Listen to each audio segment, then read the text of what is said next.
Atos dos Apóstolos, capítulo 3, verso de número 1. Diz assim o texto: Ora, Pedro e João subiam juntos ao templo à hora da oração, a nona. Pedro e João subiam juntos ao templo à hora da oração, a hora nona. Amém? Queridos,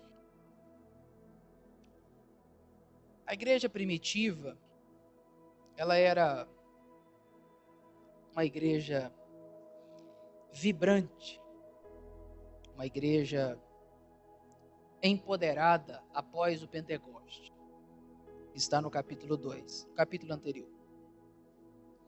Certamente um dos motivos pelos quais essa igreja era uma igreja vibrante, era uma igreja empoderada, era a constante prática da oração.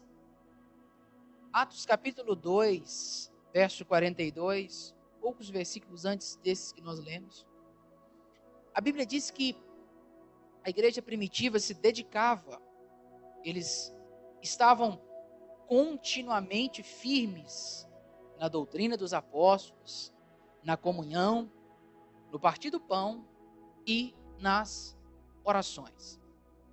Era prática comum e constante daquela igreja a vida de oração. É tão interessante que, se você observar, no judaísmo antigo, a gente tinha pelo menos 3 períodos que eram guardados de oração. Eles tinham o costume, às 9 horas da manhã, seu momento de oração, às 3 horas da tarde, que é o texto que lemos, a hora nona, que era o momento em que se fazia também o sacrifício, e ao pôr do sol. Era guardado esses horários, esses períodos de oração. Então era uma igreja que tinha o costume dessa prática, de viver dessa forma. E, com certeza, o fator ou o resultado disso era ser uma igreja poderosa, era ser uma igreja vibrante, como era a igreja primitiva. Se você ler o livro de Atos dos Apóstolos, você vai perceber a maneira como esses homens e mulheres fluíam de maneira natural no sobrenatural. A igreja primitiva era um retrato disso, da ação, do poder de Deus entre eles de maneira muito clara. Atos capítulo 3 é o primeiro milagre pós-Pentecoste. Após a descida do Espírito Santo, após eles estarem cheios, esse é o primeiro momento em que a igreja vai desfrutar ou vai presenciar um milagre tão poderoso. Esse homem que estava lá no templo, né, a Porta Formosa, ele mendigo que estava há anos, a Bíblia diz que ele era coxo de nascença, e Atos capítulo 4 diz que por pelo menos ele era um homem de mais de 40 anos, era um homem que vinha sofrendo, padecendo a sua vida inteira. Mas o que mexe comigo, a gente conhece o texto, o capítulo, é que antes de nós termos com muita clareza o que aconteceu, o milagre que foi feito, me parece que o verso 1, ele é o motivo pelo qual vai se desenrolar essa história. O verso 1 é o motivo pelo qual nós temos narrado aqui esse milagre tão extraordinário. Pedro e João subiam juntos ao templo à hora da oração, a hora nona, 3 horas da tarde. A Bíblia parece apontar um caminho. A Bíblia parece apontar um lugar que esses homens estão indo. A Bíblia diz que eles sobem juntos ao templo, às 3 horas da tarde. É interessante porque a primeira expressão que a Bíblia fala sobre esse caminho é que eles estão subindo. Eles estão subindo. É interessante observar que quando a gente fala de oração, esse caminho de oração, Me parece que a oração realmente é um caminho de subida. A oração realmente é um lugar de extrema conexão. A oração, ela conecta os céus e a terra. A oração faz com que o homem saia do ambiente natural e entre no ambiente do sobrenatural. A oração faz com que o homem ele entre no ambiente de Deus. Por isso, a Bíblia, essa expressão, eles subiam, é muito significativa. Porque isso aqui é muito mais do que uma expressão geográfica. É muito mais do que Lucas, que é o escritor de Atos, dizer, olha, o caminho que eles estão pegando é um caminho um pouco mais íngreme. Não é isso. Isso é o fato do que é a vida de oração, do que é o caminho de oração. Então, orar é literalmente sair da terra. A oração é literalmente um caminho de subida. Só que você há de convir comigo uma realidade. Subir exige esforço. Não é tão fácil e tão simples assim.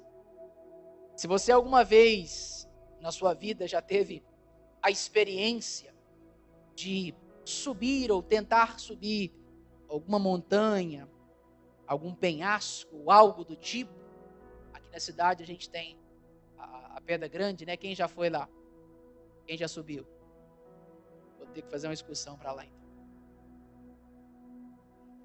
E esses dias eu estava relembrando sobre isso. E trabalhando à tarde, eu parei no pé dela, né? No pé da montanha, aquela visão linda. Mas eu me lembrei do dia que eu subi. Eu me lembrei do dia que a gente foi fazer aquela, como a gente costuma dizer, aquele programa de índio. E não é tão simples assim. Porque enquanto você caminha num lugar que é reto, plano, você tem um certo nível de esforço, sim ou não? Mas quando você tem que pegar uma subida, você exige mais o seu corpo. Alguns até que em algum determinado momento, a depender do nível que é essa subida, vão desistir. Vão dizer, não, a gente não vai conseguir, a gente não vai dar conta. E assim como escalar uma montanha, escalar um lugar de subida não é tão fácil, a oração é como essa montanha que precisa ser subida. E ela exige esforço. E aí você se pergunta, o porquê que orar é tão difícil? O porquê que orar é uma tarefa que muitas vezes é facilmente negligenciada por nós. Você talvez se pergunte, pastor, por que eu não consigo orar 20 minutos? Parece que é uma eternidade. Por que parece que você passa 1 hora por dia com muita facilidade na tela do seu telefone, nas suas redes sociais, em tantas outras coisas, mas se você se atentar e dizer, olha, hoje eu vou orar 1 hora, parece que aquela 1 hora é 3 dias. Porque realmente a ideia é essa. Esse caminho de subida exige um esforço maior. Por isso que ninguém que começa na vida de oração, começa a orar 4, 5 horas por dia. Ninguém. Você não começa orando 4, 5, 2, 3 horas. Não. Aqueles 10 primeiros minutos, se você não tem o costume de orar, parece que são intermináveis. E existe um fator, quando você está subindo uma grande montanha, isso é fisiológico, chama aclimatação. O corpo do ser humano, ele tem capacidade suficiente para se adaptar a novas altitudes, temperaturas. Isso é do nosso corpo. E o corpo humano, à medida que você está fazendo uma subida que exige muito, está mudando de altitude, o seu próprio corpo, por causa cada vez mais do oxigênio que vai ficando mais baixo, ele vai se adaptando a essas questões. E na vida espiritual é do mesmo jeito. Se você quer subir, se você quer caminhar na subida da oração, entenda, você vai ter que se acostumar. Você não vai começar alcançando níveis extraordinários, porque talvez esse princípio seja muito difícil. Lembre-se, você está subindo. Vai exigir de você um esforço muito maior. Esforço esse que você não vai ter se você decidir não orar. Esforço esse que você não vai ter se você decidir ficar na tela do seu telefone com as suas pernas para cima, você não vai ter. Esforço esse que você não vai ter se você decidir passar 1 hora conversando com o seu amigo ou a sua amiga no telefone, você não vai ter nenhum esforço. Mas quando se trata da oração, desse caminho de subida, lembre-se, exige esforço. Orar não é fácil. Orar não é tão simples. E eu quero que você pense comigo, porque a palavra, como eu sempre digo para vocês, precisa ser pensada. Faça um check-up espiritual dessa última semana que vai acabar amanhã. Qual foi o tempo que você passou em oração com Deus?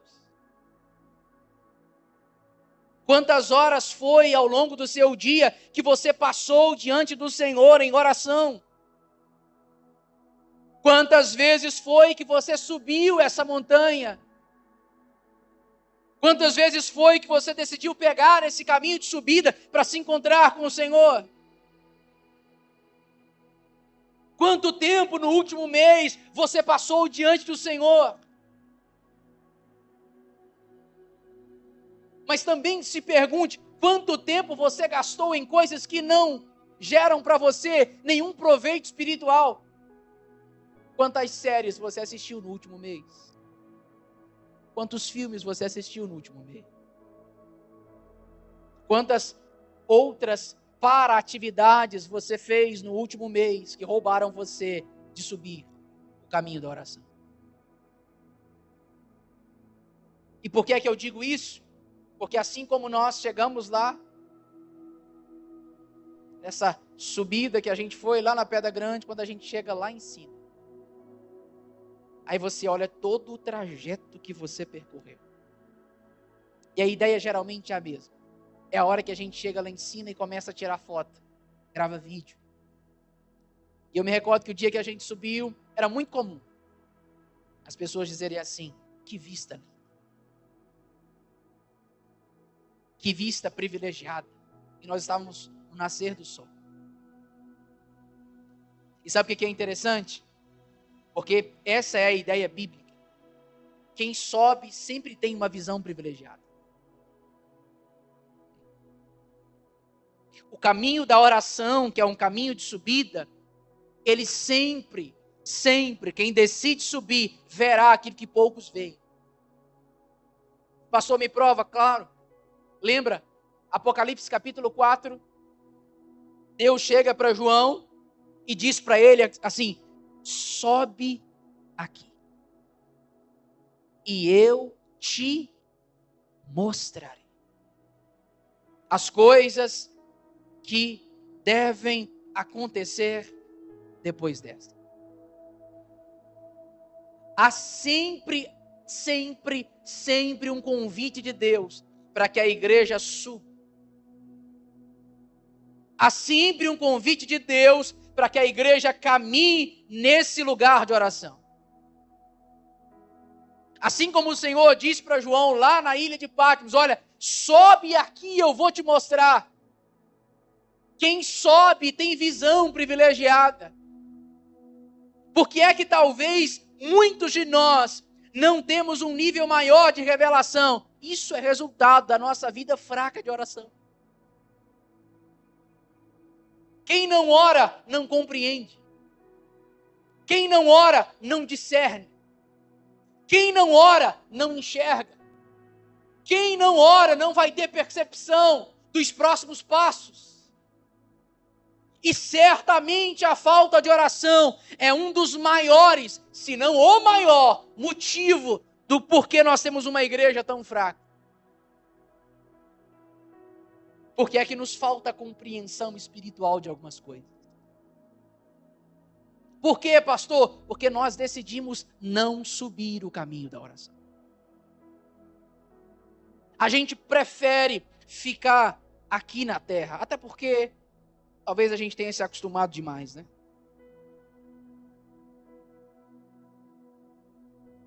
Só que o texto está dizendo, eles estão subindo. Esse é o lugar. É um caminho que tira o homem do ambiente comum, do ambiente natural, e faz com que ele tenha acesso ao ambiente de Deus, à mente de Deus.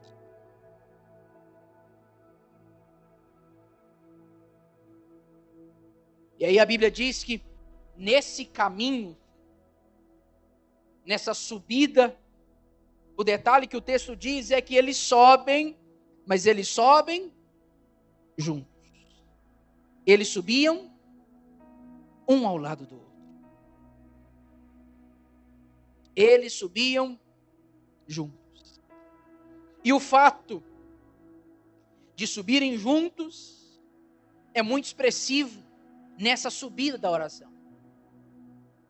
O fato de estarem juntos é muito mais do que uma expressão coletiva, plural da oração.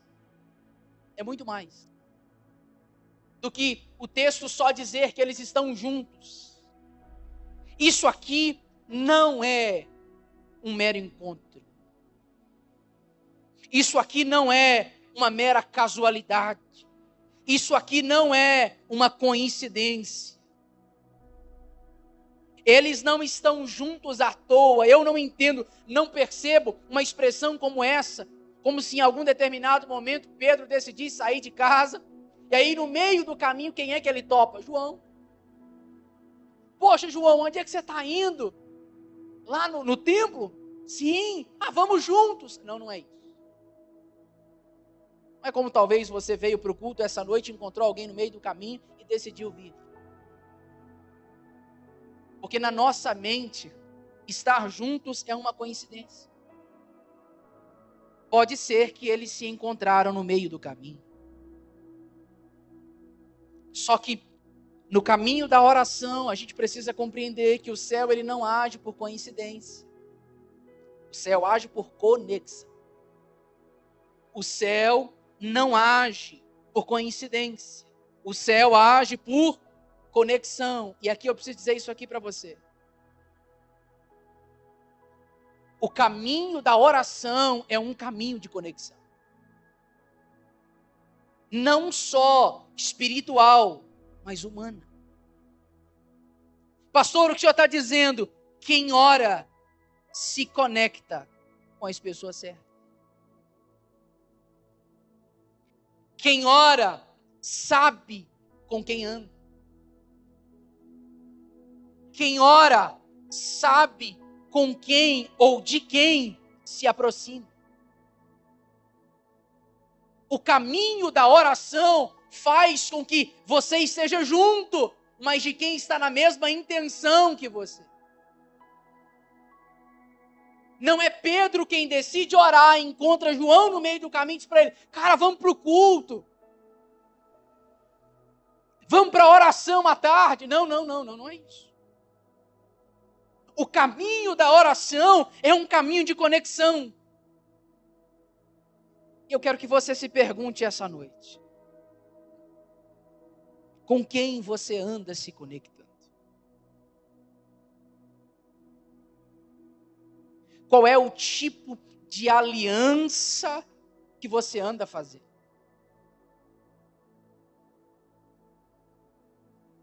Qual é o tipo de pessoa que está na sua rota, no seu caminho? A Bíblia, por várias vezes, ela aponta Deus trazendo e fazendo conexões divinas. Pastor, e o que é isso? É resultado de alguém que decidiu trilhar, subir o caminho da oração. Eu vou ser mais simples para você entender. Tinha gente que não era para estar aí, mas você deixou estar no seu caminho. Alianças que você fez que não eram para ser feitas. Mas Por que é que você faz? Porque talvez nesse lugar te faltou oração. Pastor, é só isso? É.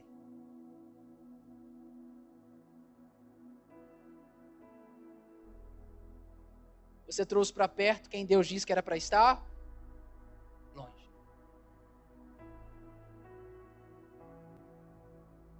Eles estão subindo juntos. E não é só pelo fato de estarem indo para o mesmo lugar. Não é só pelo fato de estarem indo para a igreja. Com quem você anda se conectando?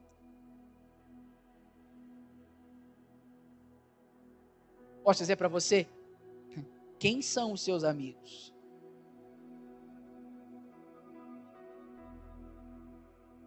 Quem são os seus companheiros de vida? Quem são os seus contatos de aliança?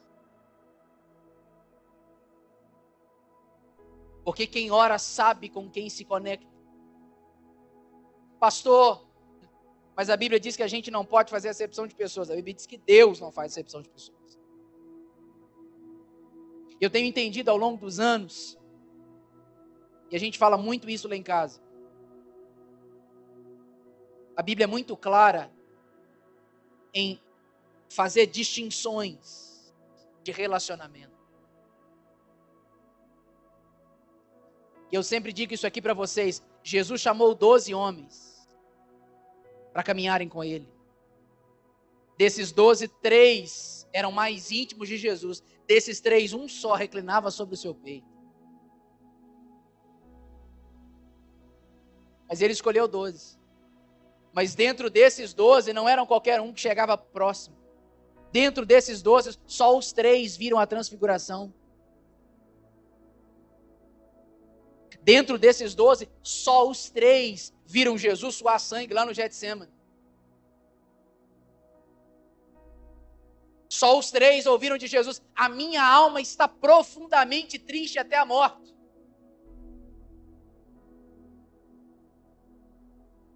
Nós ainda nos perguntamos por que é que algumas coisas acontecem na nossa vida. Aí você fala: pastor, depois que fulano entrou na minha vida acabou. Mas por quê? Porque você se conectou antes de orar. Você estabeleceu limites que não eram para ter estabelecido.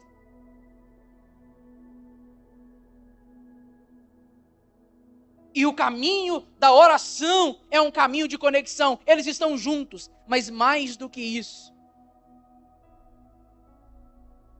Porque a Bíblia diz que eles estão juntos, mas eles estão subindo. Eles estão juntos, mas eles estão... Há uma conexão entre eles. Isso é fato, isso é óbvio. Só que isso é muito mais do que uma mera proximidade geográfica. Ah, estamos do lado um do outro. Não, não é isso. Há um alinhamento de propósito. Pedro e João creem na mesma pessoa. Pedro e João desejam a mesma coisa. Pedro e João têm o mesmo objetivo. Há uma intencionalidade de ambas as partes. Ambos estão subindo. Ambos estão indo orar. Ambos estão decididos a ir para esse lugar. E qual é a grande realidade? Aquilo que o profeta Amós, no capítulo 3, ele diz: porventura andarão 2 juntos, se não estiverem de acordo.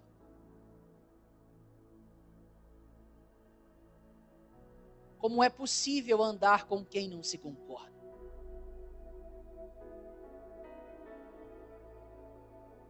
Como é possível trazer para perto alguém que tem tanta discrepância em relação àquilo que você diz crer?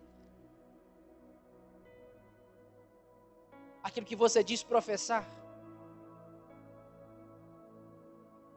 Por isso Paulo, escrevendo lá no Novo Testamento, ele diz: que concórdia há, que comunhão há entre Cristo e Belial. A minha pergunta é: sonde hoje, por favor, em nome de Jesus, as suas conexões, as pessoas que andam perto de você, e veja se elas estão te levando para cima ou não. Ande com gente que te leva para cima. Ande com gente que o dia que você não quiser orar vai dizer para você: vamos para a oração. Ande com gente que o dia que você não quiser vir para o culto, ele vai ligar para você e vai dizer: não vai faltar hoje, vamos embora para a igreja. Ande com gente que você sabe que vai te aproximar de Jesus, te aproximar da oração, te aproximar da palavra. Aprenda a andar com gente que tem mais fé do que você, que acredita mais do que você, que conhece mais do que você. Ande com gente como esses homens que estão te levando para um novo nível. Com pessoas que te aproximam de Jesus, da palavra de Deus, de uma vida de santidade, de uma vida de oração. Fuja de gente que não te leva, que os convites são daqueles mais terríveis possível. Por favor, não destrua a sua vida e a sua espiritualidade perdendo tempo. Não faça isso com você, com a sua alma. Nós precisamos aprender a andar com gente que nos impulsiona. Coisa boa é você ouvir de alguém assim: vamos orar, cara. O que é que você vai fazer tal dia? Eu vou para a igreja, a gente vai junto. Mas domingo, o que você vai fazer? 8:30 da manhã, ceia do Senhor. Não, eu vou cear também.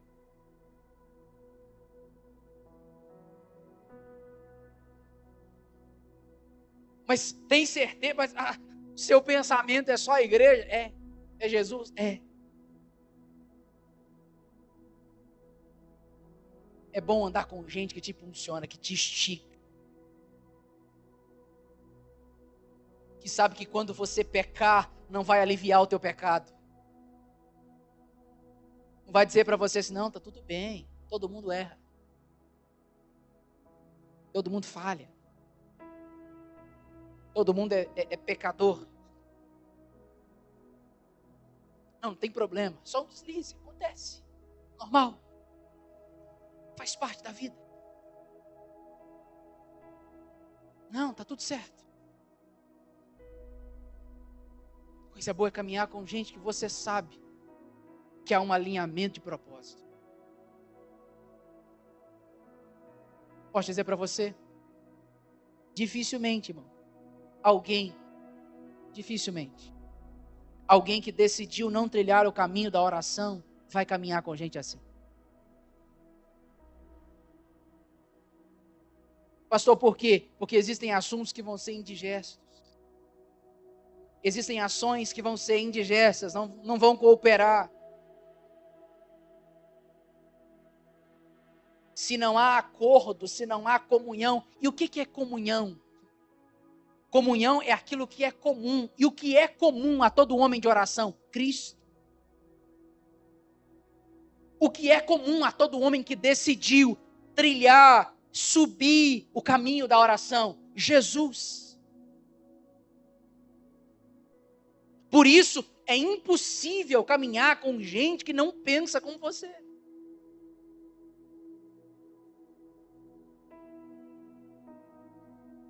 É impossível. Porque, perceba, eles estão subindo juntos. Agora, o que é interessante é que, mesmo que eles estejam juntos, e isso fala de coletividade, o texto cita o nome de Pedro. O texto cita o nome de João. O texto não diz 2 apóstolos subiam ao templo à hora nona. Não é isso que a Bíblia diz. A expressão juntos revela um aspecto que é coletivo da oração. Mas o nome de cada um deles deixa muito claro a intenção de cada um dos discípulos. E aqui a Bíblia está deixando claro, quando a Bíblia fala o nome de Pedro, o nome de João, ela fala da intenção deles. Pedro decidiu subir ao templo. João decidiu subir ao templo. E é lindo porque quando a gente observa a figura do templo, é uma figura de expressão coletiva. Nós estamos hoje aqui todos juntos. E talvez você tenha pensado assim, sábado, 7h30, ou domingo, 7 horas, quinta, 7h30, eu tenho que estar na igreja. Eu vou para o culto.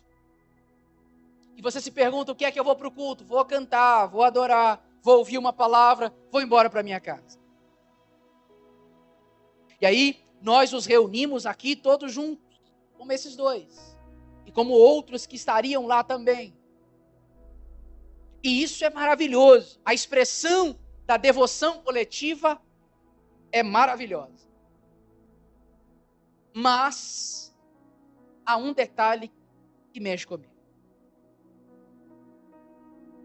Porque o meu grande medo, o meu temor, é que a gente, nessa subida, a gente traga tanta importância, e ela tem, a devoção coletiva, e a gente menospreze a devoção individual. Como assim, pastor? Cada um deles decidiu subir.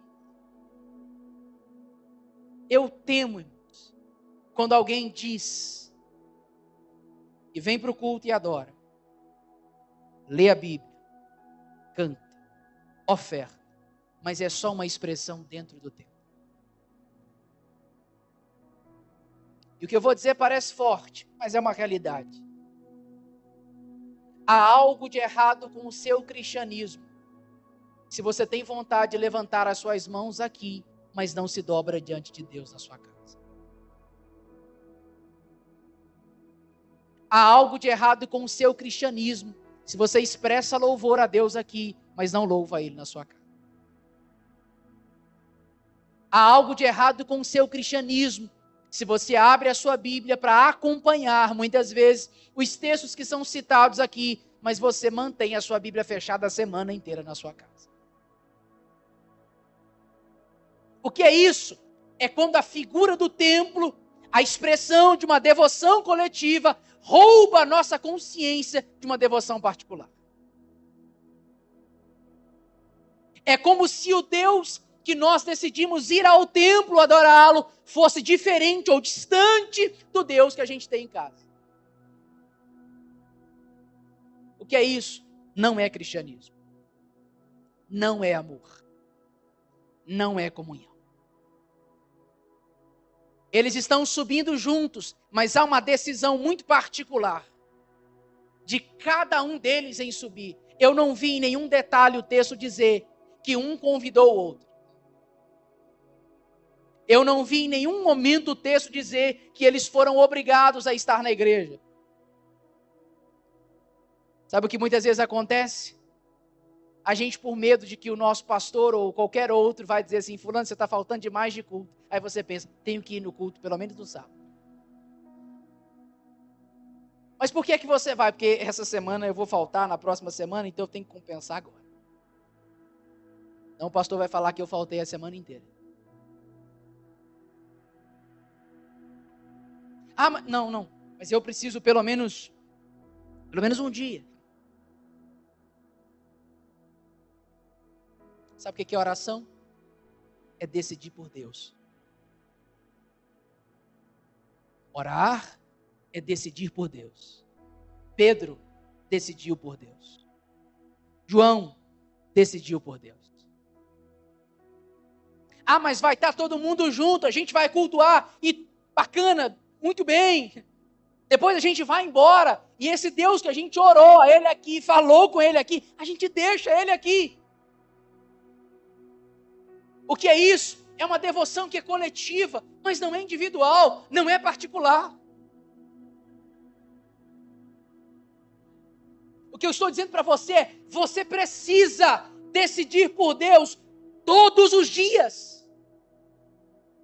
E por favor, querido, eu não estou falando daquela oração que você faz 6 horas da manhã, a hora que você levanta.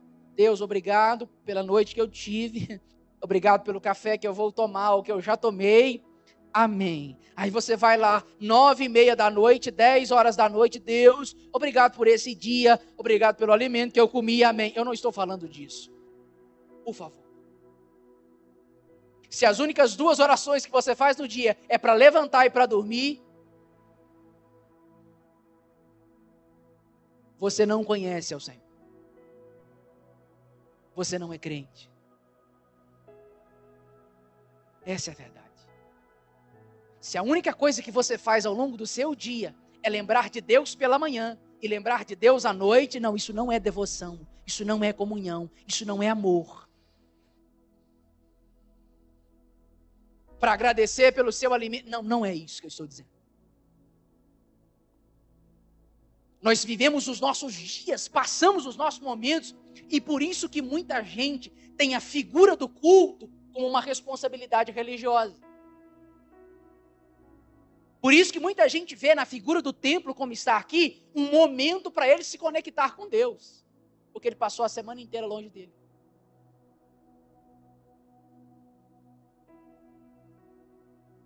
E aí a gente vê no culto uma oportunidade de se redimir diante de Deus. A gente vê na expressão da devoção coletiva uma oportunidade para a gente tentar amenizar esse relacionamento que não está lá tão bom como a gente gostaria que estivesse. Ou que a gente não deu importância para ele.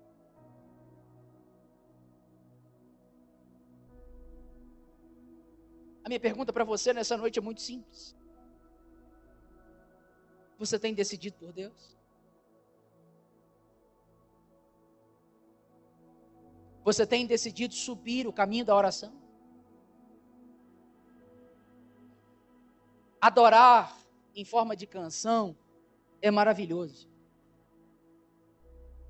Ler a Bíblia na sua casa, ler a Bíblia na igreja, isso também é. Jejuar, isso tudo é maravilhoso. Mas por que nós temos dificuldade em ir para a oração? Por que é que nós temos dificuldade em falar com Ele? Qual é o conselho que Paulo dá em Tessalonicenses 5,17? Ele diz, orai sem...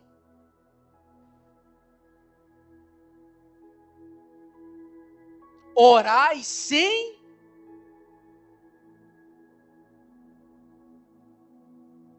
Veja se há alguma outro detalhe que a Bíblia diz que tem que ser sem cessar. Oração é decisão por Deus. O que é que Jesus disse? Quando vocês orarem, entrem para o quarto de vocês, tranquem a porta e fiquem lá, falem com o Pai de vocês. Nenhuma devoção coletiva substitui a devoção no secreto. Nenhuma. Nenhum momento em que nós nos reunimos aqui, por mais glorioso que seja, vai inibir você de estar com Deus a sós. O príncipe dos pregadores, Charles Spurgeon, uma certa vez perguntaram para ele assim, diz para a gente qual é o segredo do sucesso do seu ministério. E ele disse assim, eu trabalho de joelhos. Ele disse, o meu tempo de oração é mais valioso do que toda a minha biblioteca. O tempo que eu gasto diante de Deus é mais valioso do que qualquer outra coisa que eu faça.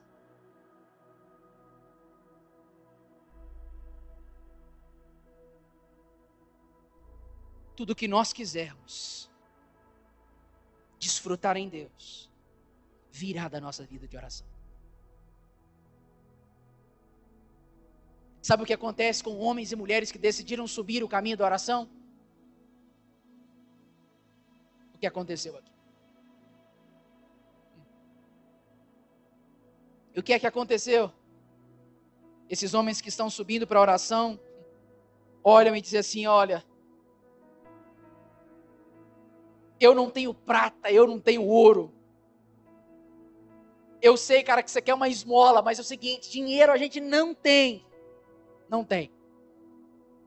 Mas uma coisa a gente tem para você.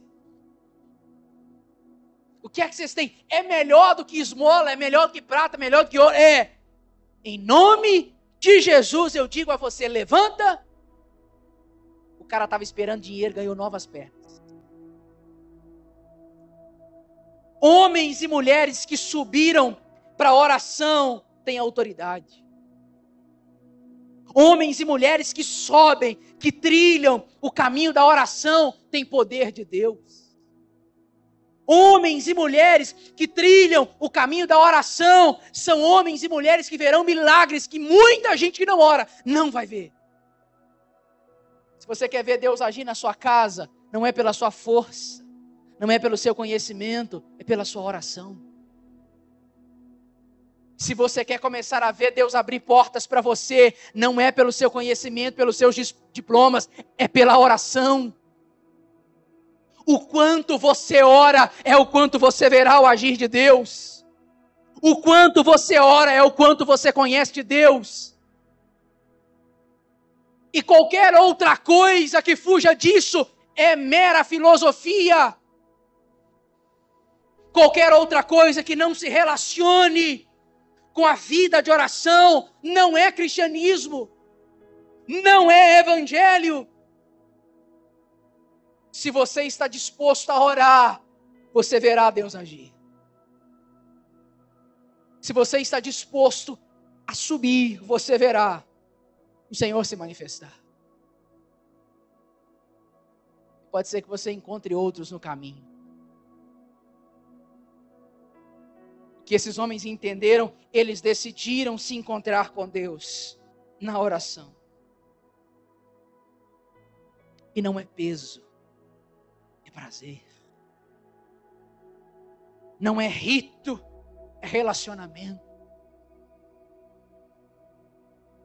Ainda que doa para você, que te deixe aflito, que gaste tempo, que você tenha que sacrificar algumas outras coisas na sua rotina, na sua agenda do dia a dia, faça isso. Mas mais do que nunca nós precisamos romper com uma vida natural.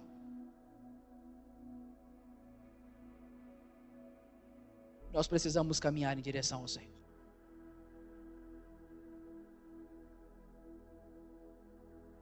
Você quer ver o agir de Deus na sua casa, na sua família, na sua vida? Comece a orar hoje. Intensamente. Fervorosamente.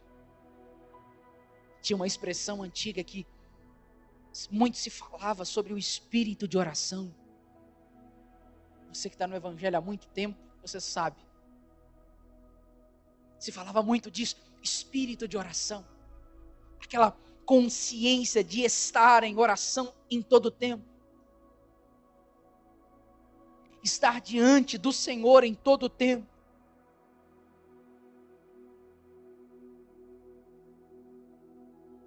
Oração é decisão.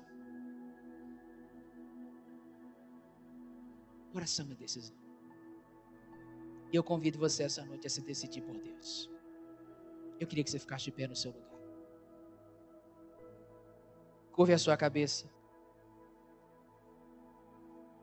Feche os seus olhos. Eu oro por você em 1 minuto. Fale com Deus. Pai, em nome de Jesus. Senhor, leva-nos a decidir pelo Senhor. Leva-nos a viver intensamente esse caminho de subida, Senhor. Ainda que exija de nós esforços contínuos, diários, mas que a gente decida subir e trilhar o caminho da oração.